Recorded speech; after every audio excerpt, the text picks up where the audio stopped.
శ్రీరామచంద్రుడి పవిత్ర కాలంలో ప్రజల జీవితం ప్రకృతితో మిళితమై ఉండేది. భూమాత ఇచ్చినదే వారికి ఆహారం.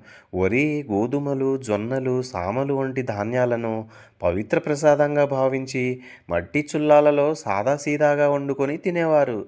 అడవుల్లో దొరికే కందమూలాలు, ఆకుకూరలు, గుమ్మడికాయలు, దోసకాయలు వారి దైనందిన ఆహారం. అడవుల్లోనే దొరికే జామ, బనానా, బెర్రీలు వంటి పండ్లు సీతమ్మ గారికి శ్రీరాముడు ప్రేమతో తెచ్చి పెట్టేవాడు. గోమాత ఇచ్చే పాలు పవిత్రమైన వరంగా భావించేవారు. పాలు, పెరుగు, మజ్జిగ, నెయ్యి ఇవన్నీ దేవుని నైవేద్యంగా సమర్పించబడే పవిత్ర ఆహారం. మట్టి పాత్రలు, రాయి మిల్లు ఇవే వారి వంట సామాగ్రి. నువ్వులు, నూనె, నెయ్యి, జీలకర్ర, ధనియాలు, మిరియాలు లాంటి సహజ మసాలాలు మాత్రమే వాడేవారు.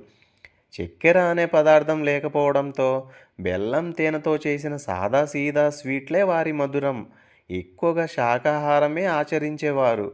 అరటి తొక్కలపై కూర్చొని నమ్రంగా భోజనం చేసి ప్రతి ముక్కను దేవుని కృపగా భావించేవారు. టీ, కాఫీ, సాఫ్ట్ డ్రింక్స్ లాంటి వాటికి అక్కడ స్థానమే లేదు. పవిత్రమైన నీళ్లు, మజ్జిగ, పాలు మాత్రమే. భోజనం ముందు నైవేద్యం సమర్పించి దేవునికి నమస్కారం చేసి మాత్రమే ఆహారం స్వీకరించేవారు.